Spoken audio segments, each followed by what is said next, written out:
Hello students, आपका Shri public school online class में स्वागत है। लास्ट क्लास तक हमने जे थॉमसन के एटॉमिक मॉडल की बात की थी। आज हम बात करने वाले हैं रदरफोर्ड के एटॉमिक मॉडल की। रदरफोर्ड ने क्या किया था, अल्फा पार्टिकल स्कैटरिंग एक एक्सपेरिमेंट किया था। उसकी हेल्प से उन्होंने कुछ अपने पॉइंट्स दिए थे, अपना कुछ मॉडल तैयार किया था, जो कौन सा होता है, रदरफोर्ड मॉडल। लेकिन उन्होंने ये जो मॉडल तैयार किया था वो किसकी हेल्प से किया था, एक एक्सपेरिमेंट की वजह से। That experiment is called alpha particle scattering experiment. अब देखते हैं उन्होंने इसमें एक्चुअल में किया क्या था। उन्होंने क्या किया, एक ऐसा सेटअप लिया। उन्होंने अल्फा यानी कि रेडियो एक्टिव सब्सटेंस में से निकलने वाले अल्फा पार्टिकल की बम्बार्डमेंट गोल्ड फॉइल पर कराई, और उन्होंने जो चीज ऑब्जर्व की उसकी हेल्प से उन्होंने एक अपना एटॉमिक मॉडल तैयार किया, और that atomic model is called Rutherford atomic model. जिसके बाद जे थॉमसन का जो मॉडल था वो फेल हो गया। अब देखते हैं एक्चुअली में उन्होंने किस तरह का सेटअप तैयार किया। उन्होंने क्या लिया,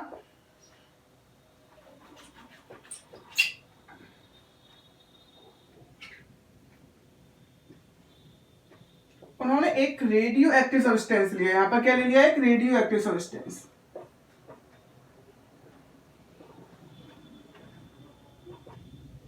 उन्होंने एक रेडियो एक्टिव सब्सटेंस लिया, लाइक एस पोलोनियम। क्या लिया, पोलोनियम रेडियो एक्टिव सब्सटेंस ले लिया, जिसमें से अल्फा पार्टिकल इमिट होते हैं। ये क्या होता है, अल्फा पार्टिकल इमिटर होता है।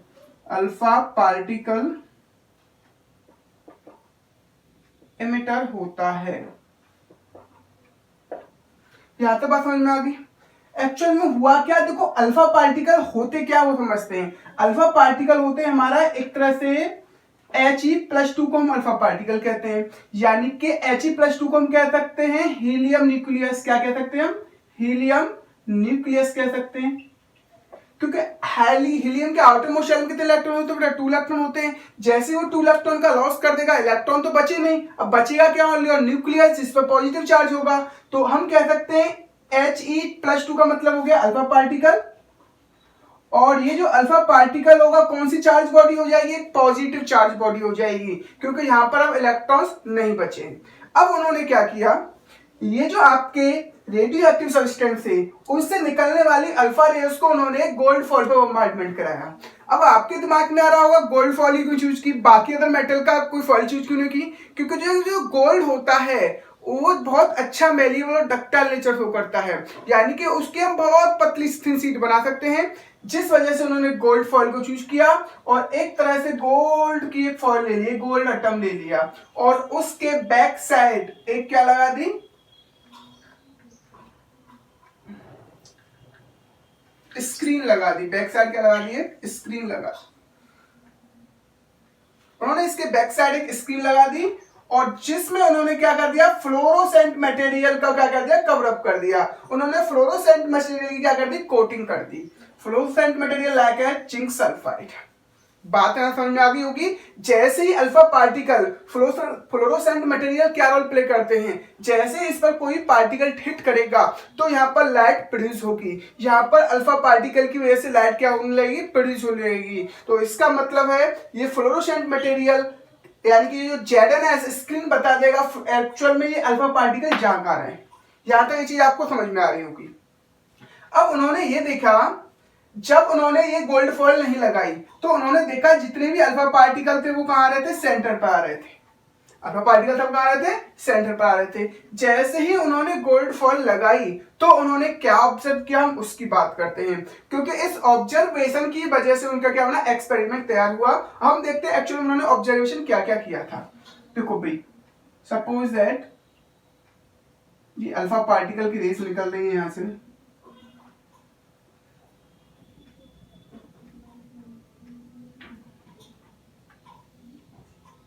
उन्होंने देखा most of the rays centre, तो हम ये मान, एक मिनट, सॉरी सेंटर ये हो गया। तो क्या हो गया इसका centre part. Most of the rays देखो यहां से लेके यहां तक आ रही थी। मोस्ट ऑफ द रेस बार बार एल्यूमिनेशन हो रहा था। उन्होंने देखा most of the rays illumination बार बार हो रहा था। इस रीजन में क्या हो रहा था, एल्यूमिनेशन बार बार हो रहा था। एल्यूमिनेशन बार बार होने का मतलब क्या है, मोस्ट ऑफ द रेस यहाँ इस दोनों यानी कि इस रीजन में आ रही थी। बार बार यहाँ एल्यूमिनेशन हो रहा था। जैसे जैसे अल्फा पार्टिकल की बम्बार्डमेंट होती जा रही थी, यहाँ क्या होता जा रहा था, एल्यूमिनेशन होता जा रहा था। लेकिन उन्होंने देखा ये जो सेंटर पार्ट है वहां कुछ भी एल्यूमिनेशन नहीं हो रहा है, और कुछ पार्टिकल्स का कभी कभी देखो यहाँ एक दो स्पॉटिंग हो गई, यहाँ एल्यूमिनेशन हो गया, कभी एक दो बार यहाँ एल्यूमिनेशन हो गया, कभी यहाँ एल्यूमिनेशन हो गया, कभी यहाँ एल्यूमिनेशन हो गया, लेकिन सबसे ज्यादा एल्यूमिनेशन उन्होंने कहा देखा, इस पार्ट और इस पार्ट के बीच में, और सेंटर में कोई भी एल्यूमिनेशन नहीं हो रहा था। तो उन्होंने इस वाले जो स्क्रीन है उसको 3 रीजन में डिवाइड किया।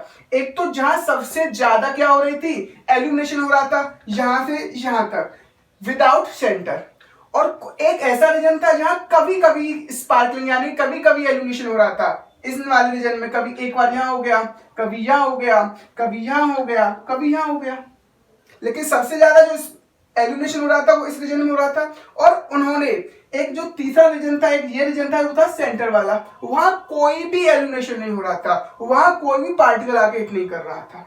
यहां तक बात समझ में आ गई। जब पार्टिकल सीधे निकल जाएंगे तो इसका मतलब सामने वाले रीजन में आएंगे, लेकिन कुछ पार्टिकल्स क्या हो गए भाई, रिफ्लेक्ट हो गए। कुछ पार्टिकल क्या हो गए, रिफ्लेक्ट हो गए।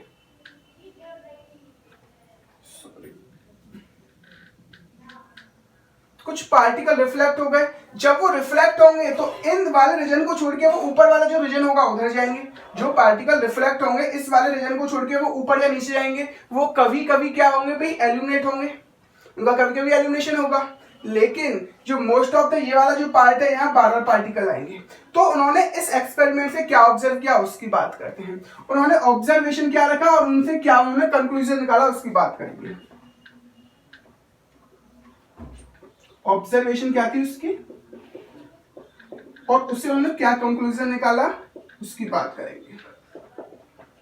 उन्होंने देखा most of the rays pass through gold foil without deviation, यहां पर कोई भी डेविएशन नहीं हो रहा है। मोस्ट ऑफ द रेस हम कह सकते हैं 98% rays, most of the rays क्या हो रही है भाई, most of the rays passed through gold foil without deviation, gold foil without any deviation, कोई भी डेविएशन नहीं हो रहा है। विदाउट डेविएशन के 98% सीधी निकल रही है रेस, पहली कंडीशन। अब इसका मतलब, इसका कंक्लूजन क्या है, इसका मतलब है एटम क्या है, पूरी तरह से खाली है। अगर यहां पर कुछ होता जिससे पार्टिकल टकराता तो इसका मतलब वो क्या हो जाता भाई, डाइवर्ट हो जाता। लेकिन मोस्ट ऑफ द एटम क्या है, एम्प्टी है। इसका मतलब रेस सीधी निकल रही है गोल्ड फॉइल से। इसका मतलब क्या हो गया, मोस्ट ऑफ द एटम यानी कि जो एटम होता है पूरी तरह से क्या होता है, एम्प्टी होता है। तो most of part of atom, most of part of atom is empty. इसका उन्होंने ये कंक्लूजन निकाला, मोस्ट ऑफ जो पार्ट होगा वो क्या होगा, एम्प्टी होगा। अब उन्होंने देखा कुछ रेज हम कह सकते हैं लाइक 1.99% रेज डेविएट हो रही है। क्या हो रही है भाई, वो डेविएट हो रही है। डेविएट क्यों हो रही है, क्योंकि ये वाले रीजन पे बहुत कम स्पार्कलिंग हो रही है। अब वो डेविएट कैसे हो रही है उसकी बात करते हैं। आपको पता है ये जो पार्टिकल जो बम्बार्डमेंट हो रही है वो अल्फा पार्टिकल की हो रही है। जो अल्फा पार्टिकल होते हैं उन पर चार्ज क्या होता है, ये पॉजिटिव होता है। अगर सेंटर पर पॉजिटिव चार्ज होगा, अगर सेंटर पर सपोज पॉजिटिव चार्ज होगा तो इस ये जो अल्फा पार्टिकल है और इस सेंटर पर जो पॉजिटिव चार्ज है उसमें क्या होगा, रिपल्सन होगा, जिसकी वजह से कुछ रेज क्या हो जाएंगी, डेविएट हो जाएंगी। इसकी वजह से रेज क्या हो जाएंगी, कुछ क्या हो जाएंगी, डेविएट हो जाएंगी। यहां तक बात समझ में आ रही है। इस रेस का डेविएट होने का रीजन एक ही होगा, ये होगा रेस अगर सीधी नहीं निकल रही है तो वो डेविएट हो रही है।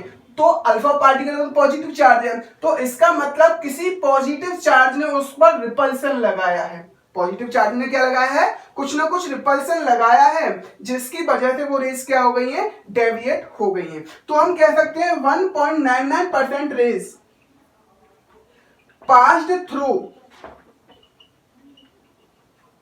गोल्ड फॉइल विथ, हम कह सकते हैं small deviation, with small deviation. कुछ ना कुछ बहुत छोटा सा क्या हुआ है, डेविएशन हुआ है। ये डेविएशन हुआ किसकी वजह से, पॉजिटिव चार्ज की वजह से, क्योंकि जो आपके अल्फा पार्टिकल उस पर पॉजिटिव चार्ज होगा और पॉजिटिव चार्ज पे क्या होगा, हल्का सा रिपल्सन होगा, इस वजह से रेज क्या हो चुकी है, डेविएट हो चुकी है। इसका मतलब क्या है, इसका कंक्लूजन यही तो निकलेगा भाई, एटम पर कुछ ना कुछ तो पॉजिटिव चार्ज होगा, atom contain positive charge, atom कुछ ना कुछ क्या चार्ज अचीव करेगा, पॉजिटिव चार्ज होगा। तो हम कह सकते हैं atom contains positive charge, atom पर कुछ ना कुछ तो पॉजिटिव चार्ज है जिसकी वजह से वो क्या हो चुकी है, रेज डेविएट हो चुकी हैं। ये दो आपको, ये जो आपके दो ये जो ऑब्जर्वेशन है ये समझ में आ गए होंगे। अब हम तीसरे ऑब्जर्वेशन की बात करते हैं, तीसरे और लास्ट ऑब्जर्वेशन की बात करेंगे, वो आपको समझना है। अब उन्होंने क्या देखा, सेंटर पर एक भी एल्यूमिनेशन नहीं हुआ है। सेंटर पर एक भी एल्यूमिनेशन होने का मतलब क्या है, यानी कि कोई भी अल्फा पार्टिकल एटम के सेंटर से क्रॉस ही नहीं हुआ है। अगर कोई भी अल्फा पार्टिकल एटम के सेंटर से क्रॉस नहीं हुआ है तो इसका मतलब क्या है, जैसे ही अल्फा पार्टिकल एटम के सेंटर के पास आया, जिस रास्ते से वो आया था उसी रास्ते से वो वापस चला गया। इसका मतलब यही तो होगा, ना ही वो डेविएट हुआ है ना ही वो सेंटर को क्रॉस किया है। इसका मतलब है ये जो सेंटर वाला एटम होगा जिस रास्ते से आया था, यानी कि सेंटर वाले एटम से जब अल्फा पार्टिकल टकराएगा, जिस रास्ते से अल्फा पार्टिकल आएगा उसी रास्ते से वापस चला जाएगा। ऐसा आपको 20,000 में से वन यानी कि 1 आउट ऑफ 20,000, 1 आउट ऑफ 20,000 यानी कि 20,000 अल्फा पार्टिकल में से एक पार्टिकल ऐसा होगा जो जिस रास्ते से आएगा उसी रास्ते से वापस चला जाएगा। और कितने एंगल का डेविएशन हो रहा है, 180 एंगल का डेविएशन हो रहा है यहाँ से, यानी कि जिस रास्ते से आया उसी रास्ते से वो वापस चला गया। देखने में आपको लग रहा है कि कोई मुड़ रहा है, लेकिन एक्चुअल में नहीं है। जिस रास्ते से आया वो उस रास्ते से क्या चला गया, वापस चला गया। तभी तो यहाँ पर ये जो आपका सेंटर का जो रीजन है वो पूरी तरह से एम्प्टी है। इसका मतलब क्या होगा भाई, वो जिस रास्ते से आया उस रास्ते से वापस चला गया। तो आप इससे क्या कंक्लूजन निकालोगे, आप हमने ये कंक्लूजन निकाला उन्होंने, देखो भाई कोई भी mass body, positive mass body, ये भी पॉजिटिव मास बॉडी है, अगर अपने बराबर पॉजिटिव मास बॉडी से टकराती तो वो कभी जिस रास्ते से आई थी उस रास्ते से वापस नहीं जाती, उसमें हल्का सा डेविएशन हो जाता है। लेकिन जब कोई भी मास बॉडी एक बहुत ही हैवी मास बॉडी से आगे टकराएगी तो क्या होगा, वो उसी रास्ते से वापस चली जाएगी। इसलिए एक चीज कंफर्म हो गई, ये जो आपका एटम का जो सेंटर होता है उस पर एटम का सारा मास कंट्रीब्यूट होता है, जितना पॉजिटिव चार्ज है वो कंट्रीब्यूट होता है, जिसकी वजह से अल्फा पार्टिकल एक हैवी पॉजिटिव चार्ज बॉडी से टकराया और उसी रास्ते से वापस चला गया। तो उसका जो थर्ड पॉइंट था वो मैं यहां लिख देता हूं। थर्ड पॉइंट उन्होंने क्या कहा था, इसका मतलब है वेरी फ्यू पार्टिकल, यानी कि 1 आउट ऑफ 20,000, बात समझ आ रही है, 1 out of 20,000 one come back with आउन पाथ, विद ओरिजिनल पाथ, यानी कि वेरी फ्यू, बहुत small particle, 1 out of 20,000 particle अपने रास्ते, जिस रास्ते से आए थे उसी रास्ते से चले गए, वापस चले गए। इसका मतलब क्या है, उन्होंने इसका कंक्लूजन क्या निकाले हुए भैया, इसका मतलब ये होगा, ये जो आपका एटम होता है सेंटर पर उसका क्या होता है, पूरा पॉजिटिव चार्ज कंट्रीब्यूट होता है। तो हम कह सकते हैं the whole of positive charge, इसका कंक्लूजन क्या निकाला उन्होंने, the whole of positive charge of atom is concentrated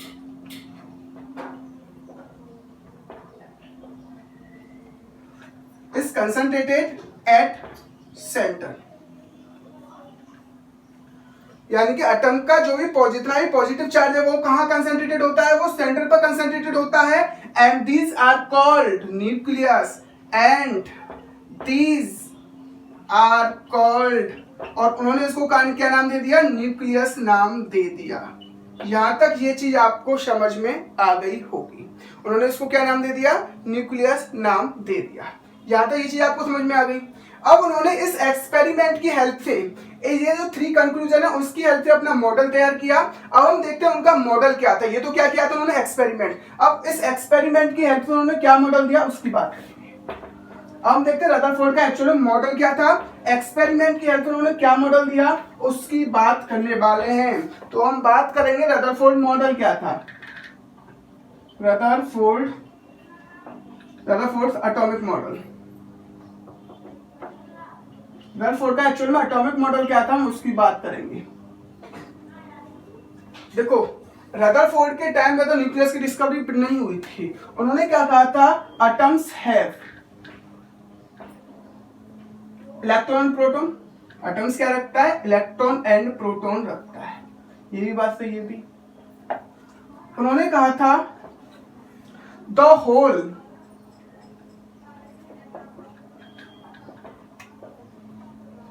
positive charge, the whole positive charge of atom is concentrated at center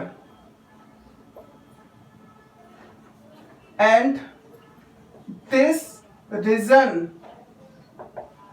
is called nucleus. इसको क्या कह दिया उन्होंने, न्यूक्लियस कह दिया। यहां तक ये बात आपको समझ में आ गई होगी। उन्होंने क्या कहा, एटम इलेक्ट्रॉन और प्रोटॉन से बनते हैं, बात बिल्कुल ठीक है।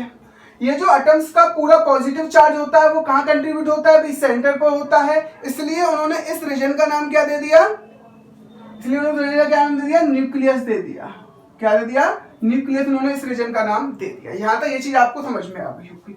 और उन्होंने कहा ये जो न्यूक्लियस का साइज होता है वो एटम के कंपैरिजन में बहुत छोटा होता है। तो हम कह सकते हैं size of nucleus is very smaller than size of atom. ये जो आपका एटम का साइज होता है वो बहुत लार्ज होता है एज कंपेयर टू न्यूक्लियस। हम इस तरह से अंदाज लगा सकते हैं, ये जो हाइड्रोजन एटम होता है, हम बात कर लेते हैं हाइड्रोजन एटम की, इसकी बात कर लेते हैं हाइड्रोजन एटम। जो हाइड्रोजन एटम की रेडियस होती है, radius of hydrogen atom is 10⁻⁻10 metre. और हम बात कर लेते हैं रेडियस ऑफ, ये तो हाइड्रोजन एटम की होगी, radius of nucleus, radius of nucleus क्या होती है आपकी 10⁻⁻15 मीटर। इसका मतलब यहां से हम अंदाजा लगा सकते हैं ये जो एटम का साइज होता है वो न्यूक्लियस के साइज का 1 लाख गुना होता है। यानी कि जो न्यूक्लियस का जो एटम का साइज होगा वो न्यूक्लियस के साइज का 1 लाख गुना होगा। न्यूक्लियस का साइज एटम के साइज से 1 लाख गुना छोटा होता है। बात समझ में आ रही है। आप सिंपल इसको इस तरह समझ सकते हो, एक आपका फुटबॉल ग्राउंड है और बीच में क्या रखी हुई है, फुटबॉल। ये फुटबॉल किसकी तरह ट्रीट करेगी, इट इज ए न्यूक्लियस। और ये फुटबॉल पूरा जो ग्राउंड होगा वो किसकी तरह ट्रीट करेगा, पूरे एटम की तरह ट्रीट करेगा। तो आप समझ सकते हो न्यूक्लियस का साइज कितना छोटा होता है। उनका जो 4th पॉइंट था वो था इलेक्ट्रॉन्स। जो उनका जो 4th पॉइंट था वो सबसे इंटरेस्टिंग पॉइंट था, जिसकी वजह से इनका मॉडल क्या हो गया, फेल हो गया। और इस वाले पॉइंट की वजह से ही आगे बोर्थ मॉडल, यानी कि बोर्थ ने अपना मॉडल दिया। यानी कि ये जो 4th पॉइंट है वही इसका सबसे इंपॉर्टेंट पॉइंट है। उन्होंने कहा electrons revolve around the nucleus, electrons revolve around the nucleus with high speed, उन्होंने क्या कहा, इलेक्ट्रॉन्स जो होते हैं वो न्यूक्लियस के अराउंड रिवॉल्व करते हैं विद हाई स्पीड से। ये तो हो गया इनका मॉडल। लेकिन इनका जो ड्रॉबैक था, जो लिमिटेशन था, हम उसकी बात करेंगे। इनका मॉडल फेल क्यों हुआ वो और समझ लेते हैं, जिससे आपको समझ में आ जाएगा ये जो इनका रदरफोर्ड का मॉडल था वो फेल क्यों हुआ। और इनका जो फेलियर है वही सबसे ज्यादा इंपॉर्टेंट है। एक्चुअल में यहीं से जो बोर्ड के मॉडल, जो आपका सबसे इंपॉर्टेंट मॉडल होगा, उन्होंने इसके बेसिस पर ही अपना मॉडल दिया। तो हम देखते हैं इसको एक्चुअल में इसके ड्रॉबैक थे क्या थे, इसकी कमी क्या थी। और जो इसकी कमी है वो सबसे ज्यादा इंपॉर्टेंट है। Drawback of Rutherford model. Rutherford model का क्या ड्रॉबैक था वो हम समझने वाले हैं। रदरफोर्ड मॉडल का ड्रॉबैक ये था, देखो मैक्सवेल ने क्या कहा था, इससे पहले जो साइंटिस्ट थे वो थे मैक्सवेल। देखो मैक्सवेल ने ये कहा था, अगर कोई भी चार्ज बॉडी दूसरी चार्ज बॉडी के अराउंड रिवॉल्व करेगी तो वो एनर्जी इमिट करती है। क्या इमिट करती है? वो रेडिएशन की फॉर्म में एनर्जी इमिट करती है। उन्होंने कहा था कोई भी charge body revolve around the any charge body, these emit some energy in form of radiation. कोई चार्ज बॉडी दूसरी चार्ज बॉडी के अराउंड रिवॉल्व करेगी तो वो एनर्जी इमिट करेगी, और जैसे जैसे एनर्जी इमिट होती चलेगी तो क्या होगा। अब हम बात कर लेते हैं अकॉर्डिंग टू रदरफोर्ड। देखो सपोज ये न्यूक्लियस है, अब वो कह रहे हैं इलेक्ट्रॉन इसके चारों तरफ मूव कर रहा है, तो जैसे जैसे इलेक्ट्रॉन इस चार्ज के अराउंड मूव करता रहेगा तो एनर्जी इमिट करता रहेगा, और जैसे जैसे वो एनर्जी इमिट करेगा उसका सर्कुलर पाथ भी छोटा होता चलेगा। जैसे जैसे एनर्जी इमिट होती चलेगी पाथ छोटा होता चलेगा, और एक टाइम ऐसा आएगा ये जो आपका इलेक्ट्रॉन होगा वो न्यूक्लियस पे आके गिर जाएगा।